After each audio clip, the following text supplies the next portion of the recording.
Hey everyone, I'm Rachel. And I'm David. Join us for a tour of our Cove Balcony on the Carnival Firenze.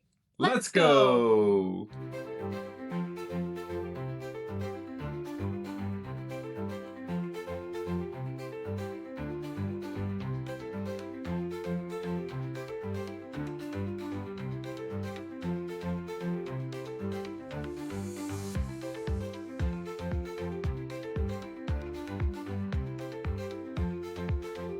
And here is our Cove Balcony on the Carnival Firenze. So we're going to start right inside the door and we have hooks. There's 3 of them.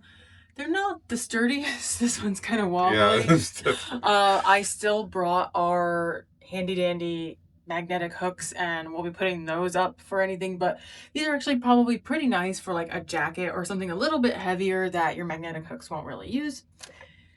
And then this is your way to tell your stateroom steward that you do not want to be disturbed, that you do not want your room done right now, so you'll put that outside on the door. And so right in front of the door is your closet space. So all 3 doors are closet space, but they're separated into different compartments. So we're going to start on this end, and this is where your full-length mirror is. Ooh. And then right inside there is a hanging space for your hangers, which there's no hangers on this side, so it's kind of weird that they didn't put any hangers on this side, but it's very tall, definitely full length in case you have any long dresses or anything like that, and some storage space in the bottom. And opening up the middle of your closet, you'll actually get where all of the hangers are. They're all hanging out in there, so we'll move some over to the other side. But it's a shorter hanging compartment, so really only for very short things. And a shelf in between to separate that from some storage in the bottom. It's kind of a weird configuration in my opinion. I would rather have the shelf a little bit further down because even like some t-shirts and stuff are going to hang too long and touch the shelf. So a little weird, but it's still a decent amount of space. And inside the last closet space is some shelving as well as your life jackets. So top shelf, then your life jackets, always handy to know where they are. And a little tiny safe. And when I say tiny, I mean it. You definitely can't fit very much in there, but it's good for your valuables. And then down below, one shelf leading into several drawers. And let me just check. Oh, there's some your laundry. So your laundry stuff is right inside one of these drawers. I'm probably going to take it out because I feel like that's waste of a drawer space. But yeah, they're definitely not soft clothes, so they're a little bit loud. And across from the closets, you have your bathroom. And just like every other cruise ship bathroom, the light switch is right outside of your door. So you'll just flip that and then open your door.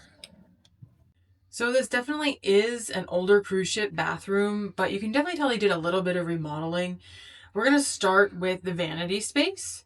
So there is a pretty nice vanity mirror. It's not as large as you would typically see. Usually it would like go from wall to wall on this space. But you know, it's good enough, and it has lighting kind of built into the sides. So that'll be pretty nice too for just making sure you can see everything. We do have 3 shelves on both sides of the vanity, which is a ton of storage space.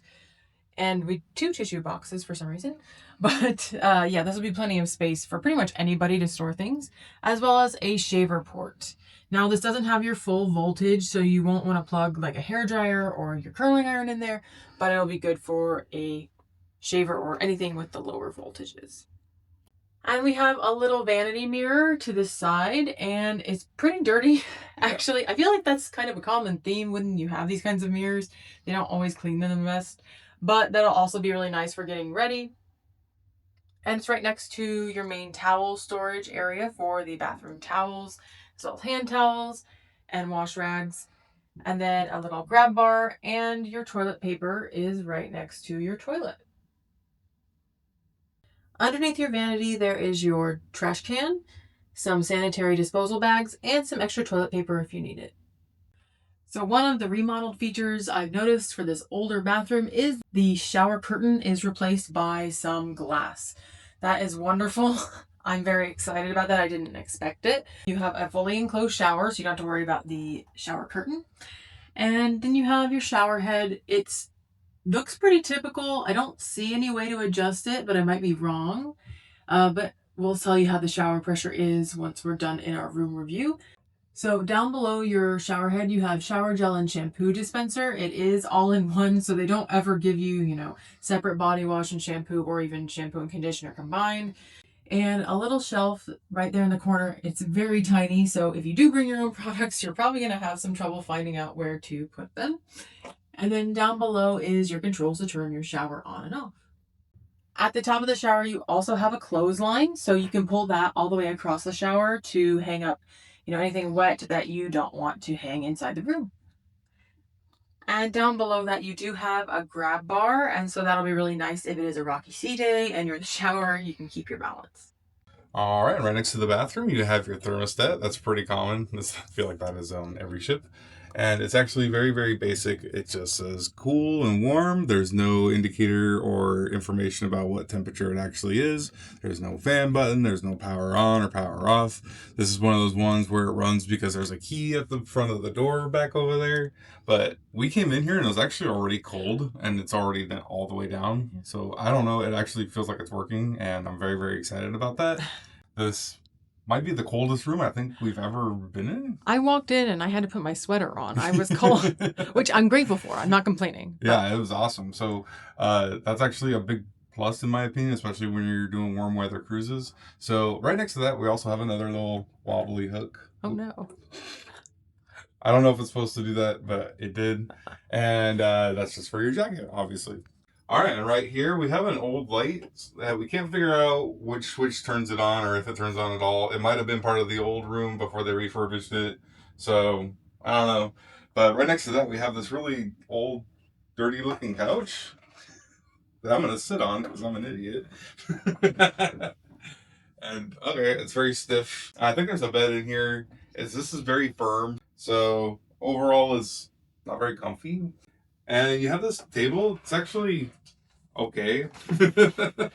It's got some cheap looking wood, but this actually feels like pretty decent surface here. And we got our drinks that we pre-ordered. All right, and this is your main desk area. It takes up a pretty good chunk of the room, but there is a lot of desk space, so you're gonna be able to put a lot of stuff over here. And the first thing that stands out are the shelves. They actually got 3 pretty good sized shelves. It's about half an arm's length or so. We'll keep lots of stuff on here. Probably not too much up here because you don't want to forget about it. This is easy to forget about stuff, but pretty good size. They feel pretty sturdy. They don't disconnect or anything like that. You can't shift them around or anything. But down below that, you actually have your phone, which actually has this handy sticker with all the important numbers you're going to want to call if you need something. And right next to that, you actually have your outlets. So this is an international outlet. This is a USB, USB, US outlet, and then another international Euro outlet right here. And right next to that is the light for your vanity. Now, this mirror is kind of a weird size, or like I would say it's a weird dimension because it's almost like it's trying to be full length. Like you could see yourself in the whole thing if you were standing back further. Yeah. But if you're just sitting here doing your hair, which we'll get to here in a second, it probably works okay. They got a little stool under there we'll show you guys, but it's not too bad. I think this lighting's probably okay to do your makeup in or something. So overall, it's actually surprisingly decent. Now this is the same kind of fake marble that the little side table had. So actually, I think it's okay. So I think this is actually going to work out quite nice for us. Now just below this area is where your hair dryer actually is. It actually has a little tiny drawer with a pencil and paper in it. But this is the hair dryer. You have to hold the button down. That's a bad sign. But it has a min and a max lever. I don't know how. No, it's bad. Okay. It's bad. Bring your own hair dryer if you have a lot of hair. And these are not the kind of drawers where they take over and close automatically. So be careful. We got neighbors and stuff. But down here is another really important part to the room. You have your refrigerator. Now, on first feel, I actually do feel like cold air moving in there, which is interesting. So the shelves are very cold. This could be pretty sweet, actually. And these look like they might fit cans in here, but just barely, so perfect. That's going to be a great little setup for us. And right next to your refrigerator, you have your little stool with a hair on it for you. Oh, fun. So it actually feels pretty cushiony, to be honest. This might actually be comfortable, but I'm gonna brush it off before I sit on that. And next to that, you have a nice little trash can. So they don't make you sort your recyclables here on this particular cruise line. Some cruise lines do that. And right above that, they give you some waters that you do have to pay for, $5 for this big thing. All right, and here you have an LG TV. It seems like the Carnival Cruise Line Corporation has kind of put the LG TVs in all of their rooms. So if you're looking for like a universal controller, just make sure it's compatible with LG TVs. And the ports to plug in your own devices are actually on this side, which is actually pretty good because it's near the tabletop we just showed you. And so if you were to plug in a laptop or something, you could just have it resting right here next to the table. Pretty good distance, so I think it'd be okay with like a regular HDMI cable. You wouldn't need anything special. Now I will say this is on there hard, like no give whatsoever. I obviously don't tug and pull on these because that's really bad.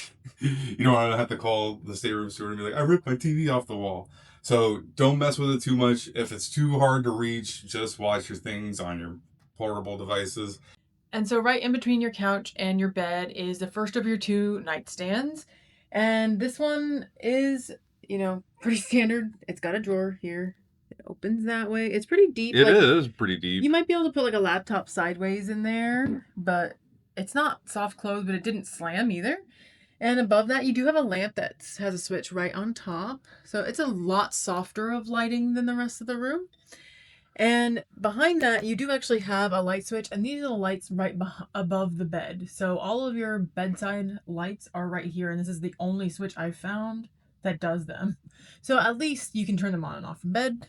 And then you actually have 2 USBs. So that's really awesome. I was very excited when I saw that. And then I realized that the bedside table on the other side has 0. So they put both of your USBs on this side of the bed, none on the other, and your closest plugs are all the way across the room. So now I'm going to do the bed test. And usually David goes first, but it's my turn to go first. So let's see. It's bouncy, but it is firm. Yeah, this is not going to be good. Yeah. No. I don't know why cruise lines don't understand that people want to actually sleep well on vacation or enjoy a nice luxurious bed on vacation. Maybe they're trying to save money, but this thing is very firm and it's just not like, it just doesn't feel luxurious. It doesn't feel like it's anything more than you would get in like a 2-star hotel. So I'm not looking forward to it. I'm going to say it's like a 2 out of 10. All right, after that glowing review, it's my turn. I'm very excited to hop on this thing. It's kind of crazy, actually. Like, there's just no give in it at all. Like, like, even some firm beds, you kind of sink into them still, but you're kind of stuck there. This one has, like, none of that. It's just, you can just roll and bounce around. Almost like an old school spring bed. Mm-hmm. I really do think maybe they didn't replace the mattresses when they did the takeover. I don't know. Yeah, that's interesting. So I'll still be able to sleep on it, but it might be worth asking for a mattress topper, in my opinion. Rachel and I both really like soft, comfy beds. And now someone's going to lay in this and be like, what are those fools talking about? This bed is awesome. Because it's just like firmer beds. But for me, it is in like the 2.5 category. It's pretty brutal, to be honest. So here is the reason you're probably watching this video. It is a Cove balcony. And we've never actually had a Cove balcony. We've had lots of different kinds of balconies, just not this one. So I'm really excited to see what the differences are. But we have these blackout curtains first. Blinded by the light. Don't copyright strike me. I know it sounded exactly like them. Oh, yes. And so you can see this is completely different than a normal balcony. We have a giant window and then a door. So very, very different. I actually kind of like the window. Yeah, the window's kind of cool. It's almost like if it had a little more space, it's almost like a reading nook. Yeah, and it's magnetic. Like you can feel, so like you could like store stuff over here. You can have stuff like in your window. It's actually pretty nice. Yeah, that is cool. And then you have the door, but actually right inside the door is a light switch. For the outside. For the outside. So before you can go outside, there's actually a lock at the top of the door that you have to slide open, and then you can unlock your door. We had to wait to film this until we had left port because it was so loud with them loading bags and stuff. But here is the Cove Balcony. So as you can see, it is covered completely, and we just have this kind of huge picture window with a railing and a slanted foot space. So there's plenty of open view still. It's, actually a really nice balcony, and it's super, super sheltered. We are sheltered by the tinder boats as well as the cove. So I don't think we're going to get any like wind, or even if it rained pretty much sideways, I think it's going to be pretty nice. And we also have over here our 2 chairs as well as our table. Pretty standard. There are not footrests, which is kind of disappointing, especially because this balcony is actually wide enough to have them. But you can definitely stretch your legs out, and it's really, really nice. This is actually one of the nicer balconies we've had of late. So I'm really excited to see how it goes for the rest of the cruise, and we'll give you guys an update with our review in a bit. Thank you all for joining us on our tour of our Cove Balcony. So this was the first time we'd had a Cove Balcony, and we'll start there. I actually really loved it. I didn't know what I was going to think at first because we were so close to the water, and it's kind of partially obstructed kind of compared to a normal balcony with like the big window. But I actually really loved being sheltered and having a sense of kind of privacy while still getting all of the nice sounds from the water and getting to see things. I just thought it was really nice. I thought it was like really cool. It was way different than I thought it was going to be. I didn't really have an expectation going into it. Like you kind of described it to me and I was just like, okay, that's kind of weird. Why would you want to be so close to the water? But then after having done it, I thought it was actually really cool. Overall, I think it was actually kind of perfect for us. I really thought it was unique. There's nothing else really like it. The sound of the waves is very amplified down there. I thought that was really soothing and actually really nice. So it was above and beyond my expectations. And again, I didn't really have expectations, but after having done it, I was like, yeah, if we have other offers that include it, or maybe we're considering bidding for an upgrade or something like that, and that's one of the options, I think it's worth taking a shot on because I really did like it. My only real complaint about the Cove Balcony is kind of the fact that all of them are going to be low levels. Yeah. So you're going to be pretty far from the buffets. Almost every buffet is on the Lido deck. This is about as far from the Lido deck as you can get. But pretty much that's like the only real complaint. Yeah, that's what I was gonna say too, is like if you book a Cove Balcony, you just have to be aware that you are gonna be really, really low on the ship. So going up to things, especially on the first day when the elevators are usually very crowded, is going to be kind of a trial. The other thing about being so low is I've heard a lot of people online say that they've heard a lot of noises and like ship clanging because you are sometimes below those tender boats or like other mechanical things for the boat. We didn't really hear any ship noises, but I will say one thing you want to be aware of when you're booking your Cove Balcony is just don't book under the galley, because as you can imagine, when a cruise ship has food open either 24 hours a day or into the late night, they're going to be washing dishes all night. They probably will be throwing things around. So that would be kind of our advice. You're going to be low, but try to avoid being directly under the galley. Try to be below a dining room or, a lounge or something like that instead. Yeah, I think that's a good tip just in general, even is if you're looking at a room and you're getting serious about it, always look at what's above it and what's below it. In this case, there wasn't anything below us really. It was pretty much empty crew space.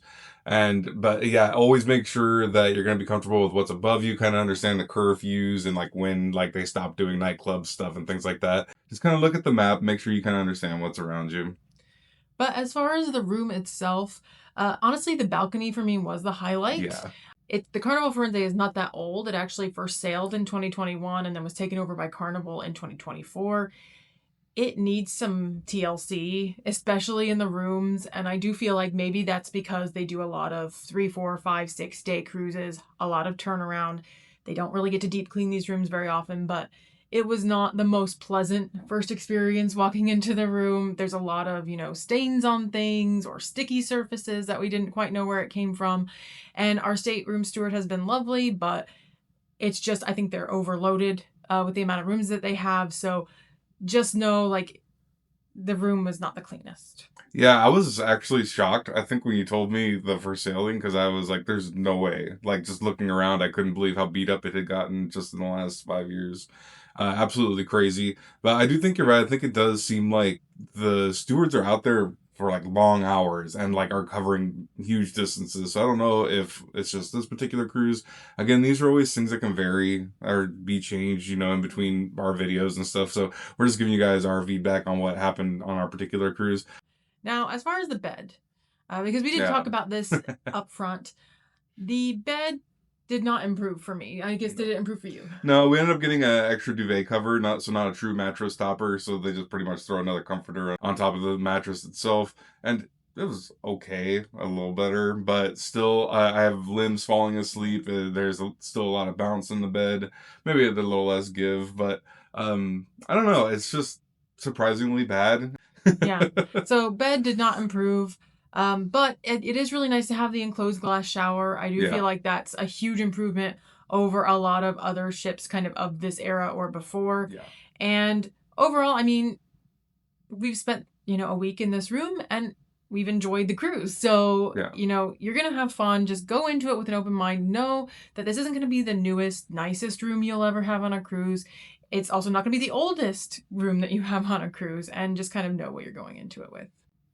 But what do you think? Have you sailed in a Cove Balcony or a different room on the Carnival Firenze? Do you have any opinions that we might have missed or any questions? Let us know in the comments. Yeah. And if you enjoy this video and want to see more travel content from us, please like the video and subscribe to our channel.